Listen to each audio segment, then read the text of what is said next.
Hello, ladies and gentlemen. This is your girl Mitzi, and this is Mitzi. Let's think about it. Today, we are thinking about transformational coaching and embodiment practices.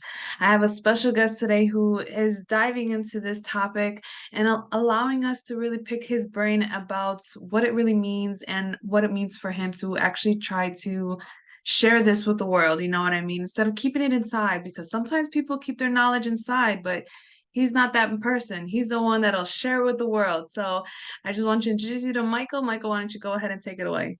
Mitzi, thank you so much for having me on your show. And I think this is quite fitting. Just think about it. For me, I was an overthinker. I was someone that, like at a young age, was really sensitive. And no one really taught me how to be with my sensitivity. And at that time, as a man, I was drawn to sports. So there was like two sides of me that were I don't want to say they just didn't really have a relationship that fit one Yeah. another. So I masked over my sensitivity with sports, and then in adolescence it became it became all the insecurities of a adolescent boy that was trying to figure out how to adjust with all these different Changes. hormones. Yeah. And during this time, I actually developed a hunchback. So I developed this spine disease called Shorman's disease.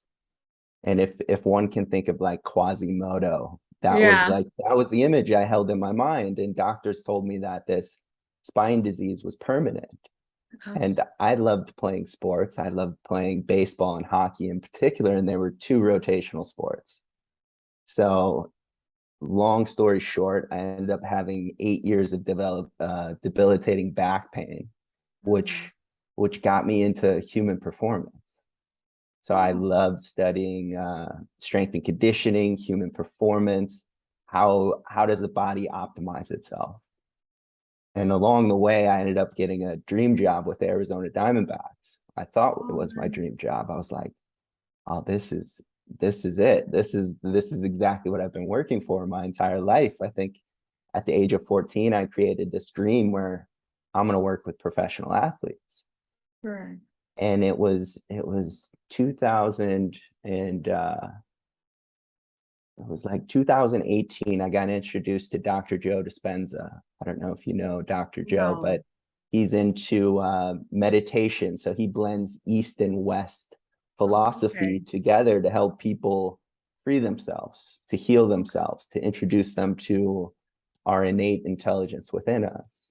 Okay. And he ended up healing his spine from meditating. He was in a race, and he was in a triathlon race, and he ended up getting hit by a Bronco going 55 and had compression fractures up and down his spine, pinched his spinal cord. Doctor said he'd probably never be able to walk again, that he would need a certain surgery.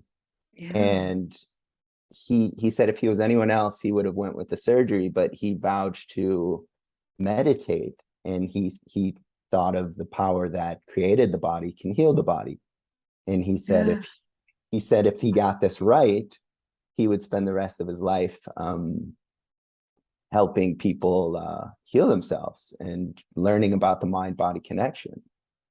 And Yeah. so I started meditating. Immediately, one of my athletes sent me this podcast. I started meditating, and I realized that this inner world was far more vast than anything I had been studying prior to that. So for me, I dove into meditation, I dove into inner transformational work, self-limiting belief work, emotional intimacy, breath work. I mean, I've gone down the rabbit hole, and so now I'm 31 years old, and I'm an inner transformational coach.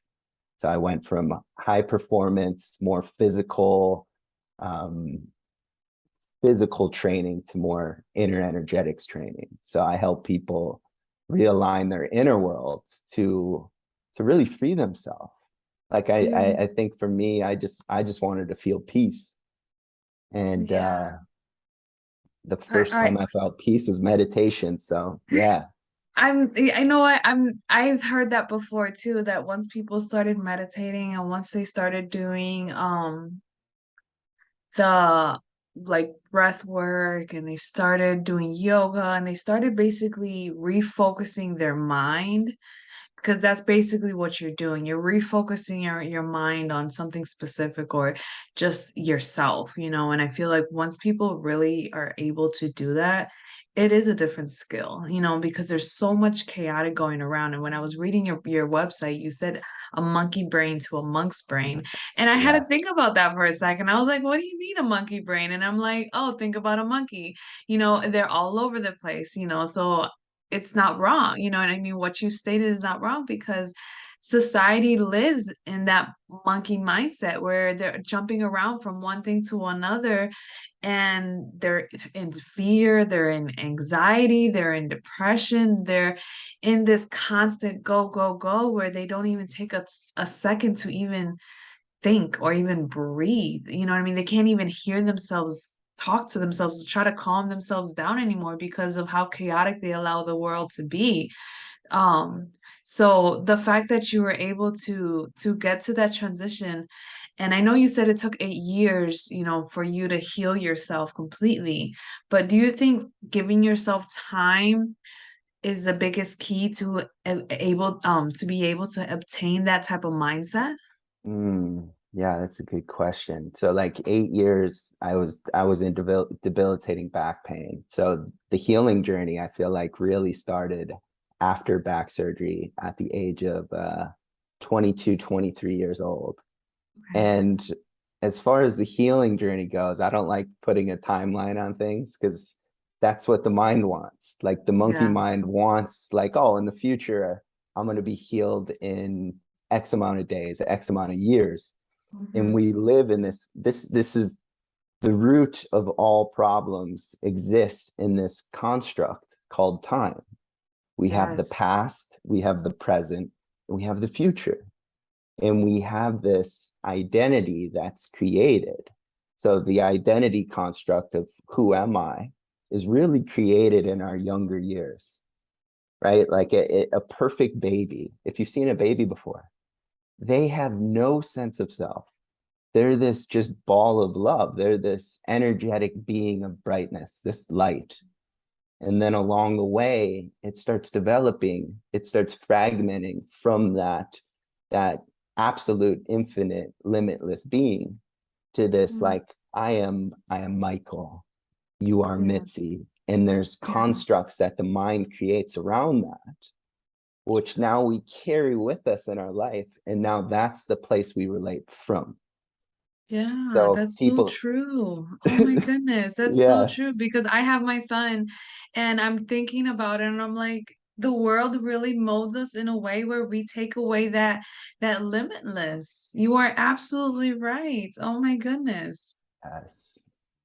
So that Yeah. that to me is the journey, is like freeing ourselves from these false constructs, these false constraints that we carry in the Yeah. form of self-limiting beliefs, emotional indigestion, because a lot of society doesn't teach us how to be with emotions. Yeah. They teach us how Yeah. to create a belief system. I know for myself, I created a belief system around emotions being weak. And as a sensitive man, as a sensitive boy, that's pretty difficult to be with. So I have to now find strategies to numb, to avoid, to neglect my emotional body, which to me, emotions are divine signals, truly guiding us back to what I call the limitless self, the true self, Yeah. which is always here in this moment. It's Yeah, that's just, so true. I was speaking with another gentleman who promotes highly sensitivity in men and how other men should try to embrace that and try to figure out if they are in it instead of rejecting it and conforming to this toxic masculinity that men are supposed to supposedly live up to, and everything that you're saying just made me remember everything that he said. It's so spot on. And being a woman, I can see it from your perspective because even women are taught to treat men as a certain way, you know? And it sucks because as a high sensitive man, you would never get the acknowledgement that you are still a man because of your sensitivity. God forbid you cry. God forbid you know what I mean? You do anything that shows those emotions, because then as a woman, we're supposed to look at you as less than a man. And I think that's one thing that I try to let people know too, is that that's not right, you know, because you are still a human being and your emotions still are valid. You know, your emotions should be as valid as women's emotions. And I don't think it's fair that women proclaim that men need to identify and accept our emotions, but yet we can't do the same for them. You know, so I think that's very nice for you to bring up and to speak up, because I think that is very important. Yeah, it's beautifully said. And I think too, like from a man's perspective, it's almost like our emotions and our sensitivity brings us our true power, brings us our Yes. true, like our true masculinity, not Yeah. like this false bravado of like, I'm tough, I'm stoic, I'm serious, I have no emotions.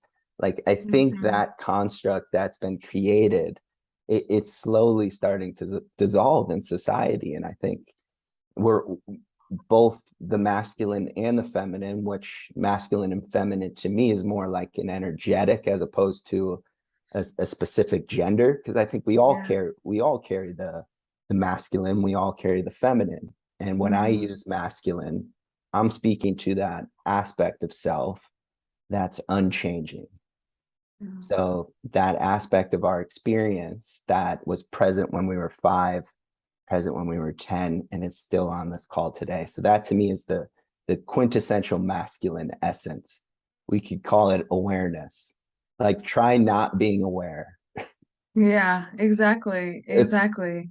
It's yeah, it's it's I think you would literally have to put your state of mind in a numbing factor to not acknowledge it. You know, yes. and I think that's the thing. A lot of people just have their mind in a numbing, like constant routine set and default factor, that they don't allow themselves to actually embrace everything that they are, and it's hard for them to find their true self or just live in that true self, like you were saying. So being a transformational coach and sharing with those embodiment practices, what do you what do you look for, or what do you necessarily do you with each client, is it specific, or is it just like you have a certain like questionnaire and you have them fill them out so you know what they're needing? Yeah, I mean, I start, they fill out a questionnaire prior to getting in a coaching container, but every one of us is so unique and we're all carrying different quote unquote problems, different goals, different intentions. We want to do different things in the world. So all of my coaching calls are just in the moment. I don't I mean I've taken plenty of training to get to a place within myself where I trust my intuition to just be a guide. My one job is to guide people back to themselves and to guide people back to their true power, which I think for so many people, we've almost given away our power. Not almost, we have. We make other people responsible for how we feel. And it's not that it's wrong to make other people responsible for how we feel. It's just not a powerful place to stand. Correct. And so I think I offer a perspective that allows people their full humanity, allow themselves to embrace the unpleasant textures of our experience. And one of Yes. them being shame. Like shame is this thing for men and women that it's like, huh, that's uncomfortable. But who's ever taught us to how to be with shame? So Exactly. the I things we mean, resist. you're not wrong. I mean, shame is a heavy burden to bear Yeah, that no one's exempt from carrying. that's right. Yeah, yeah. And the things we resist, they persist. We strengthen them. So if one is conscious enough, one would realize that, huh, if this is an experience that's here, um, and depending on what their connection is with life, like what is their relationship with life, as we're not having to think our thoughts, we're not having to feel our emotions, consciousness, or whatever we want to call um, ourselves, is doing life. Like, I don't have to wake up in the morning and remember how to brush my teeth. I don't have to remember how to drive my car. Like, something is taking care of beating Yeah. my chest, of giving me my breath. And I'm of the belief that when we connect to that, we realize that there is this innate intelligence that is supporting us on our journey, as opposed to, oh, I'm a human being in this body all alone. I have to take care of myself. Well, that can be an incredibly lonely place. Yes. So as kids are connected to their environment, they're connected to life, they're in this like realm of magic in their imagination, in their Yes. world is so big. Mm-hmm. So I think I offer people a space to remind them of their own magic, and to help empower them to connect to that true aspect of self, where Yeah. we are powerful, we're beyond powerful. And Absolutely. yeah, I think people need to hear that more than what they do, you know, and it's sad that that's only preached to like like victims of survival or have trauma or they've dealt with abuse or some yeah, major situation. They always say take your power back, but I think everybody just needs to take their power back, you know? People don't realize that just because you haven't gone through something traumatic doesn't mean that you're not giving away your power to something or to someone, you know? And I think just hearing what you have to say and the way that you said it so beautifully. You know what I mean? You were able to put it so beautifully said that makes it so understandable, like it's so relatable. If like whoever's listening, I bet you're able to put it in your own perspective in your own life, you know, and really think about it, you know, and how it reflects to you and how it reflects, you know, to what's going on around you to realize where am I giving my power away? Who am I allowing my emotions to get the best of, you know? And I was reading somewhere that when you're easily triggered, you can be easily manipulated. What do you mm, think about that? yeah. I mean, I think triggers are such a misunderstood aspect of this human experience. But yeah, I think if we're not aware of our triggers, of what the meaning of triggers actually are, yeah, we can be manipulated. And Mhm. I think there's a lot of, I say this with love, there's a lot of people out there in the business world that create products, that create courses, that create teachings that are based on fear, are based on like, Yes. hey, are you're feeling this? I have the answer for you, right? And Yep. it's outsourcing our power to, oh, this person's gonna help me. And it's not that it's it's bad meaning or any of that. It's just the the true power that we have is in our own conscious choices. So a trigger is really something, an aspect of our experience that we're carrying from our past. So for an example, for me, when I was 5 years old, I was out in the backyard of my friends, my neighbors, and my neighbor really pissed me off, and we were blowing bubbles, and I intentionally was like, I'm gonna blow these in his eyes. I don't know. There's this primal anger that came over me, and I blew, like, I was successful. Unfortunately for me, his mom was on the deck and saw the entire thing. She came running down, screaming at me, grabbed my hand, walked across the street, rang my doorbell, and my parents, my parents are the two loving, like they're Yeah. so loving. And as a 5-year-old boy, I'm like, oh no, I'm in deep trouble. They open Uh-huh. they open the door, and here my neighbor's uh, mom was expressing to them what happened. And all I wanted as a 5-year-old was just to assure reassurance from my dad specifically that it was that it was okay. that I was Yeah. okay. And he looked at me and he gave me this look that I will never forget. And I don't blame my dad for this moment at all, but he gave me this look of disappointment, like I am a failure. I am not accepted. And from that moment, that now became my identity, is who I am is not accepted. So Mm, for me, social settings, going to different social events, or even meeting new people, I would carry this belief in the form of a lens perception of who I am is not accepted. So I was always searching for acceptance from people outside of me. yeah. And when I truly got that was not, I picked up that belief from an event that didn't mean who I was not accepted. All that happened there was my dad gave me a look and I interpreted it as who I am is not accepted. And Yeah. we do this. And now this becomes how we form our identity. So triggers, if I'm going to a social setting, I know now that, yeah, there might be an aspect of my experience that's like, this is going to be uncomfortable. There might be some anxiety, there might be some fear.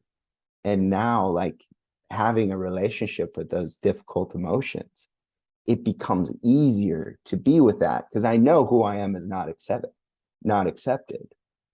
And so for me, going into those deep self-limiting beliefs, those deep-seated self-limiting beliefs, and having a relationship with them, in looking at them and seeing what they are, seeing what they do to our physiology, seeing what it does to our mind, what are the Yeah. conversations up here, and disentangling from them, freeing ourselves from them so that we can move a little bit cleaner and a little bit stronger in our future, and realizing that our triggers are showing us where we're not free. They're not showing Yes. us anything like personal. They're just showing us where we're holding on to this personal identity that is not true. And Yes, that's that's so how we true. free ourselves. So triggers are really gifts that we offer ourselves, though they're uncomfortable, though they may be unpleasant, like extremely unpleasant. But if we can somehow be with that experience, which we're already being with it, it's just we're labeling it as this is bad, this shouldn't happen, why me, right? Which Yeah. is perpetuating the trigger Mhm. it's strengthening the resistance. So the more we can just allow and accept our conditioning, our programming from our past, we can now move as a freer version in the future. Yeah, So yeah. that's true. I love the way that you break things down. You are able to really explain things in a way that my mind makes it more complicated. Like I feel like I make things more complicated than what they actually are. And when I break it down, it's like a hot mess, but it makes sense. You know what I mean? At the end of the Yeah. little maze, it's still I get to the final place of where everybody's at, and that makes sense. But I feel like I took myself too long to get there. But then the way that you are able to explain it is just like you're like boop boop, just a to B, and you make it so much easier. That's oh my goodness. I guess my next question is gonna be I know you said you took different forms of therapy and different forms to feel this transformative like difference for yourself. Which practices would you say helped you the most, if Mm, that makes sense? yeah, yeah. I mean, I think it's difficult to pick just one because I I mean guess your top three. What would be your top three if you could? they all like weave into this. Like for me, the number one practice that has helped me the most direct practice to begin to start freeing myself from a lot of these uncomfortable feelings, emotions, this identity that I was carrying Yeah. is called self-inquiry. So contemplation. And a contemplative question could look like, who am I? So let's make this very practical for people. If they're experiencing a moment where they get triggered, the contemplative question could be, who is this person that feels triggered? And Mm. going within and actually starting to take a look under the hood, as opposed to getting in a fearful state. A lot of us, we get in a fearful state, and this is what fear does. It's like we drink too many, it's like drinking too many drinks, right? There's this neurochemical flood where it becomes very disorienting. I can't think, I don't know Yes. what's going on. It's like, if one can just slow down just enough and ask the question, who is this? What part of me can't be with this experience?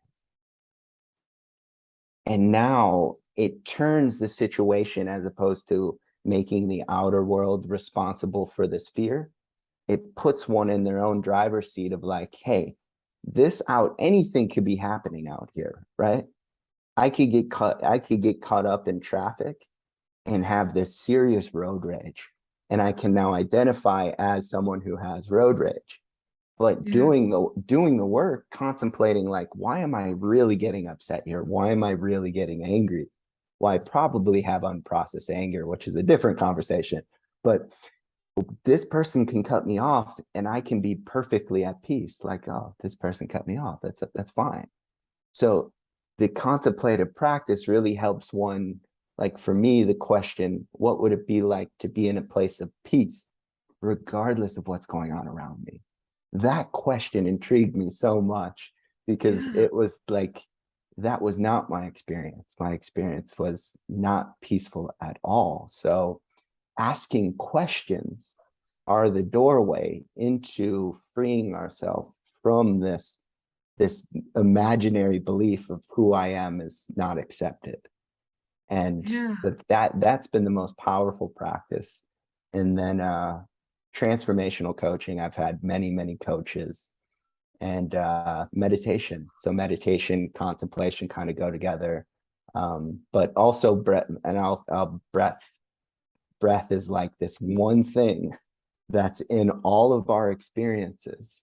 And if we get triggered into a state of stress or a fight flight state, sometimes known as the sympathetic nervous system, that brings up a cocktail of like, my heart's beating, my palms are sweaty, just becoming aware of what's happening internally when we are in a fear state. We now slowly start to consciously train ourselves out of that fear state just by consciously breathing. It's So, true. It's true because I practiced breath work when I lived in Florida. I met a coach and she was like, "This is gonna help for you," and I was like, "Okay, let's try it out," because my anxiety was up to the wazoo when I lived down there, and when I tried it. It was a different experience. It was so different. It's like I literally was calm and now every time I feel my anxiety boiling, I just start I take a deep breath and I start counting and I just let it go and I focus on breathing. And I realize that once I focus on breathing, it's a whole different momentum after that. Like my whole entire day has changed where I'm a lot calmer. I'm able to function. I'm able to do everything. So I absolutely agree with you. Breath work is does really help, just to just breathe again, to remind yourself to just breathe. And I think that's very important. And I don't want to lose you in mid conversation because I know time's wrapping up. So I guess to start wrapping up the show, what would be some great advice that you could leave myself or my audience with?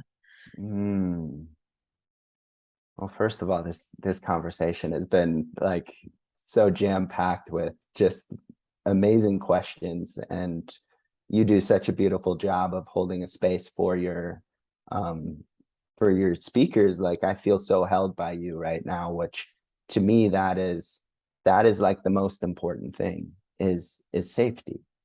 Thank And you.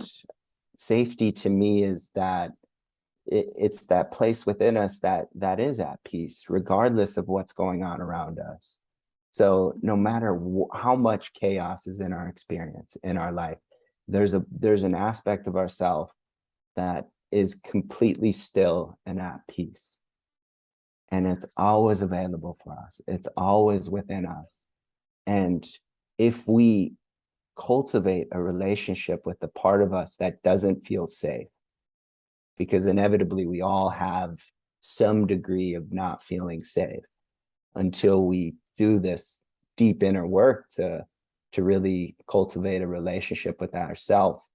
um it changes our experiences and the way we relate to other people, because if we're at peace within ourselves, other people will like, it's like a magnet, because Yes. people want that within themselves. Mhm. So the more we focus on ourself, which some people are, oh, that's selfish. Why? Like, it's the most unselfish thing we can do, is Absolutely. become less of the idea of who we are, be more of who we actually are.